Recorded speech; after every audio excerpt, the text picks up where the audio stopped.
Welcome to Wellness with John, resources to help you thrive. I'm John Peters.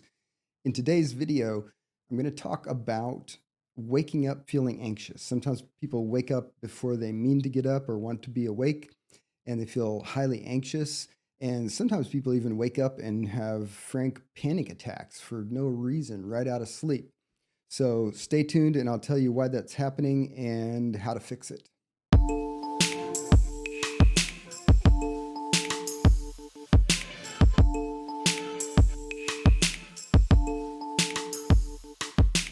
Okay, so in today's video, I want to talk about waking up anxious because this is a very common thing that we therapists hear.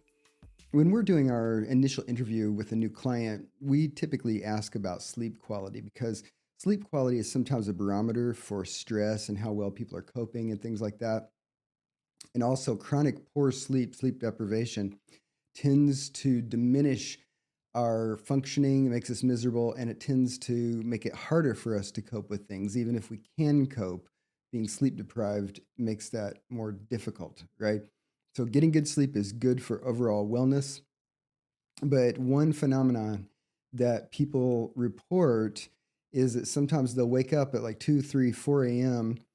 and not only are awake and can't get back to sleep, but are feeling frankly anxious. And sometimes people also say, I was fast asleep and I just woke up and I was literally having a panic attack from sleeping and I wasn't even having a nightmare or anything. So the main explanation for why that happens is elevated cortisol levels, because cortisol is one of our stress hormones that wakes us up. And when it's too high, it causes, the subjective feeling of frank anxiety. But normally, we humans have what's called a daily circadian rhythm, and we have elevated cortisol during our more wakeful periods, and we have reduced cortisol during our sleep periods, right? So normally during the day, we're more awake. We've got some cortisol that helps keep us awake and make us more alert. But when we're sleeping, that should be sufficiently low. And cortisol levels need to be low because when we're sleeping, we need to be able to go through all the different levels of deepness of sleep, right? When we sleep, it's not a flat plateau.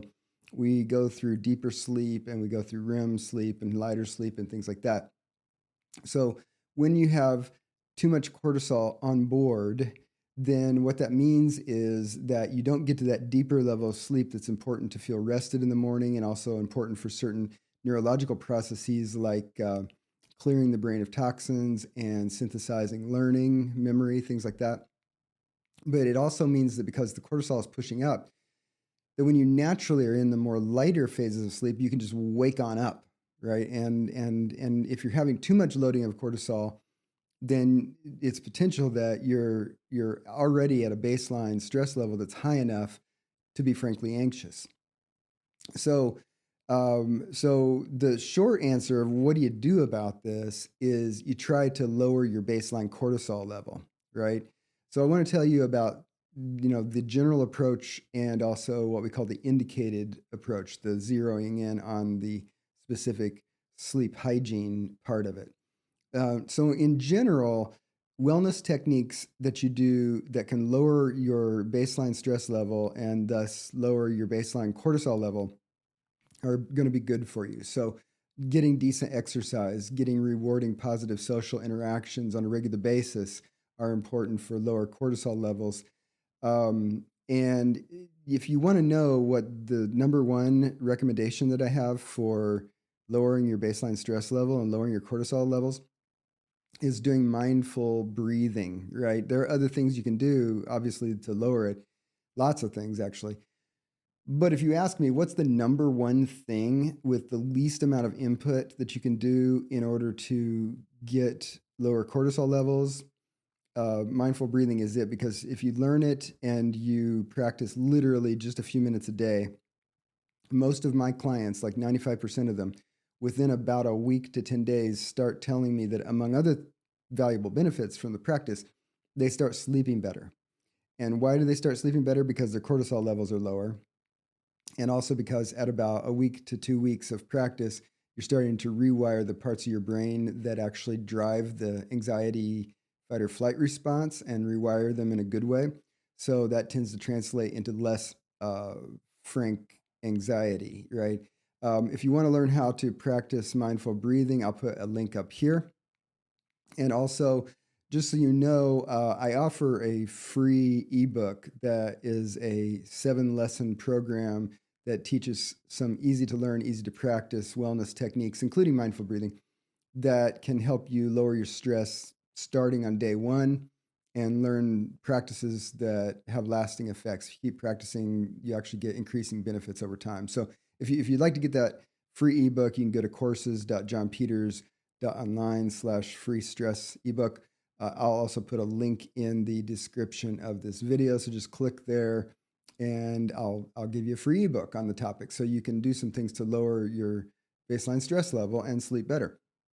But the other technique is zooming in on sleep hygiene and what are things that you can do like right before you go to sleep and things that you can do if you happen to wake up in bed. So one thing you can do before sleep is just don't do anything too stimulating close to the time where you try to go to sleep. So for some people, playing video games, for some people, even watching TV and reading a book is a little too stimulating. So figure out what you need to stop and how close to your sleep you need to stop it in order to go to sleep more easily and stay asleep.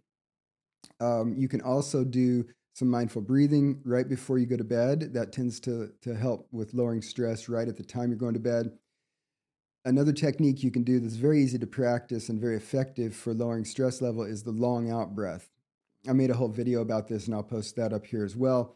But basically, every time you breathe in, you slightly stimulate the fight or flight response.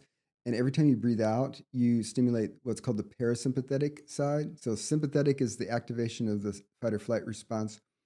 Parasympathetic is the activation of the reversal of that. And it turns out every time you breathe in, the sympathetic is activated. Every time you breathe out, the parasympathetic is activated. So we can hack that by just breathing out longer than we breathe in. And you don't have to do it aggressively in too heroic a way. In fact, if you do it too aggressively, you're going to get lightheaded and feel like you're hyperventilating a little bit. But basically,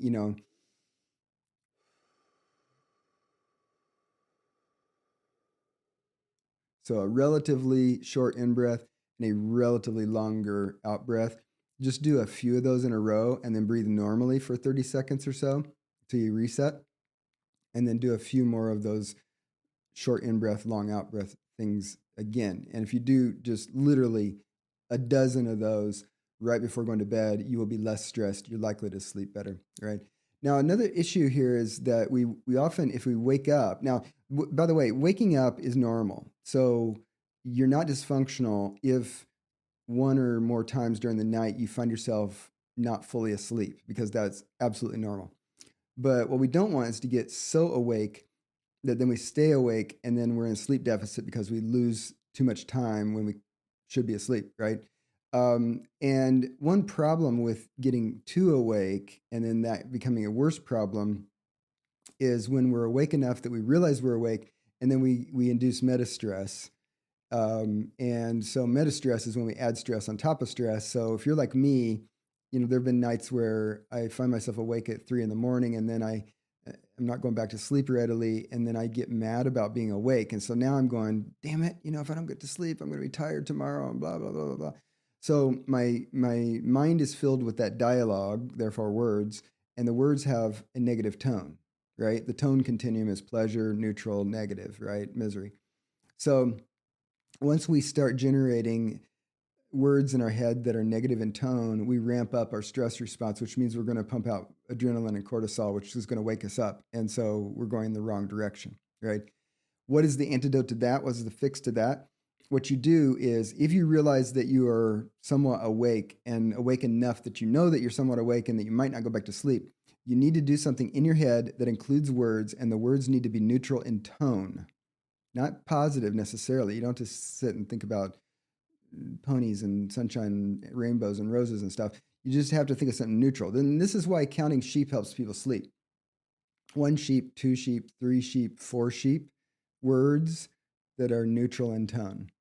Now, I recommend that you learn to do mindful breathing, which is relax the body, be aware of the breath, breathe naturally, and in your head, say in every time you breathe in and out every time you breathe out. So not out loud, but silently in your head. Because in and out are words, and they're simple and neutral in tone.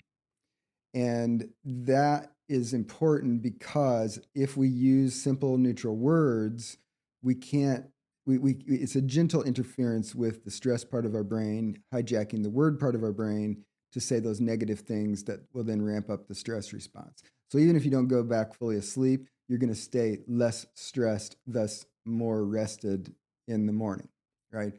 So that's a hack for not getting too charged up and pumping out adrenaline and cortisol at the exact moment that you don't need any more adrenaline and cortisol, right? So if you're having this phenomenon, try these things, see if they work for you. Follow the link below in the description. Get my free ebook because those will definitely lower your baseline stress level and are very likely to improve your sleep quality. If you have a friend who's experiencing this, feel free to share this video with them. And if you like this kind of content, feel very free to hit the like button because it helps YouTube learn who to show my videos to. Feel free to leave me comments because that teaches me what types of things people like and helps me craft future content for the channel. And if you'd like to be apprised of future uploads to my channel, which I do regularly, then feel very free to subscribe. And thanks for joining me today. I'll see you in an upcoming video.